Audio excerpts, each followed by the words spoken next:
നോക്കിക്കാണേണ്ട ഒരു സാഹചര്യമാണ് ഇതിന്. കാരണം അത്രയും ഗൗരവമുള്ള ആരോപണങ്ങളും കാര്യങ്ങളുമാണ് ചർച്ച ചെയ്യപ്പെടുന്നത്. വെറും ഒരു വാർത്തയായിട്ട് ഇത് അവസാനിക്കാതെ ഗൗരവപരമായിട്ടുള്ള കൺക്ലൂഷനിലേക്ക് നമുക്ക് എത്താൻ സാധിക്കട്ടെ.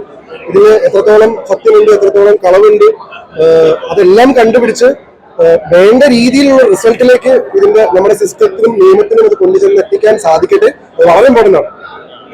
ഒരു സംഘടനയുള്ളൂ ബാധിക്കും പ്രതിക്കും ഒപ്പം നിൽക്കുന്ന അമ്മ എന്ന സംഘടന. അവരുടെ നിലപാട് ശരിയാണോ? ഇവിടെ നിലപാട് ശരിയാണോ അല്ലേ എന്നുള്ളതിനേക്കാൾ കൂടുതൽ ഇപ്പോ അമ്മയുടെ നിലപാടും മീഡിയയുടെ നിലപാടും മറ്റു ജനങ്ങളുടെ നിലപാടുകളിലല്ല ഇവിടുത്തെ ഒരു അവസ്ഥ. എന്ന് വെച്ചാൽ എല്ലാവരും ഇവിടെ ആകെ അന്തമിട്ടിരിക്കുകയാണ്. കാരണം അമ്മ സംഘടനയിലെ ഒരു വലിയ വിഭാഗം ആളുകൾക്കെതിരെ ഗുരുതരമായിട്ടുള്ള ആരോപണം വരുന്നു. അപ്പൊ സ്വാഭാവികമായിട്ടും പിന്നെ ഇനി അവിടെ നിലപാടുകളൊന്നുമില്ല. ഇനിയിപ്പോ തീർച്ചയായിട്ടും ഇതിന് ഒരു സൊല്യൂഷൻ വരിക എന്നുള്ളതാണ്. കാരണം ഈ സൊല്യൂഷൻ വന്നാൽ മാത്രമാണ് നമ്മൾ ഈ ചർച്ച ചെയ്യുന്നതിലൊക്കെ അർത്ഥം വരുന്നത്.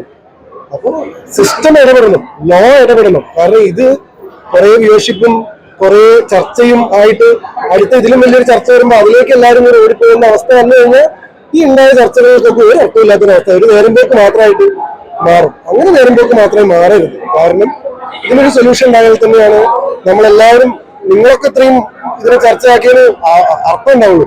അതെന്താണെങ്കിലും ഇതിന്റെ റിസൾട്ട് എന്താണെങ്കിലും, ഇത് വെറും ഒരു ആരോപണമാണോ, ഇത് ഗുരുതരമായ ആരോപണമാണോ, ഇത് സത്യസന്ധമായ ആരോപണമാണോ, ഇതൊക്കെ ജനങ്ങൾക്ക് അറിയണ്ടേ.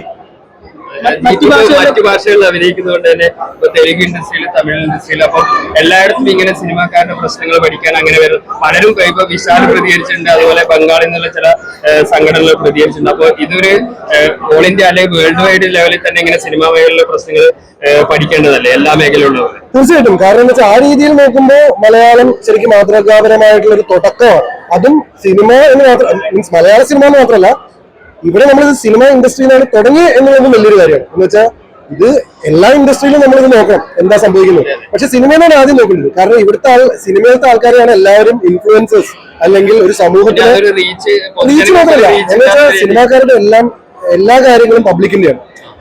നമ്മളെല്ലാവരും പബ്ലിക്കിന്റെ പ്രോപ്പർട്ടി ആവുന്ന, അവര് നമ്മളെ സ്നേഹിക്കുന്നത് അതുപോലെ തന്നെയാണ്. എന്ന് വെച്ച് കഴിഞ്ഞാൽ സിനിമാക്കാരെ ആളുകൾ അത്രയും സ്നേഹത്തോടെ കൊണ്ടു നടക്കുമ്പോൾ സ്വാഭാവികമായിട്ടും അവരുടെ ഇവിടുന്നാണ് തുടങ്ങേണ്ടത്. അപ്പോഴാണ് ഇത് മാതൃകാപരമാവുക. വേറൊരു ഇൻഡസ്ട്രിയിൽ നിന്ന് തുടങ്ങിയാൽ ഇത്രയും റീച്ച്, ന്യൂസ് വാല്യൂ ഉണ്ടാവുന്നില്ല. ഇതേ സാധനം ഒരു IT ഇൻഡസ്ട്രിയിലോ മെഡിക്കൽ ഇൻഡസ്ട്രിയിലാണ് ഉണ്ടായതെങ്കിൽ ഇത്രയും ക്യാമറ ഉണ്ടാവില്ല സ്വാഭാവികമായിട്ടും. അപ്പൊ എന്താ വെച്ചാൽ സിനിമയിലാണ് തുടങ്ങിയെന്നത് മാതൃകാപരമാണ്. കാരണം എന്താണെന്ന് വെച്ച് കഴിഞ്ഞാൽ സ്ത്രീകളുടെ പ്രശ്നം, അല്ലെങ്കിൽ മറ്റു പ്രശ്നങ്ങൾ, ചൂഷണം ചെയ്യപ്പെടുന്ന പുരുഷന്മാരുടെ പ്രശ്നം, എല്ലാം പ്രശ്നങ്ങളും ഇവിടുന്നൊരു റിസൾട്ട് ഉണ്ടായാൽ ഇത് മറ്റ് ഇൻഡസ്ട്രിയിലെ സിനിമകൾക്കും മറ്റ് ഇൻഡസ്ട്രികൾക്കും ഒരു മാതൃകയോ, സിനിമയ്ക്ക് മാത്രമല്ല, അടുത്തത് IT അല്ലെങ്കിൽ മറ്റു സംഭവങ്ങളോ മെഡിക്കലോ അല്ലെങ്കിൽ ഏതാച്ചാൽ എല്ലായിടത്തേക്കും അത് തെക്കൻ ചൂഷണം ചെയ്യപ്പെടുക എന്ന് പറയുന്നത് സിനിമ എന്നല്ല, ഭാഷ എന്നല്ല, ഒരു സ്ഥലത്തും അംഗീകരിക്കാൻ പറ്റാത്തൊരു സംഭവമാണ്. അത് ഒരു തരത്തിലും നമുക്ക് അംഗീകരിച്ചു കൊടുക്കാൻ പറ്റില്ല.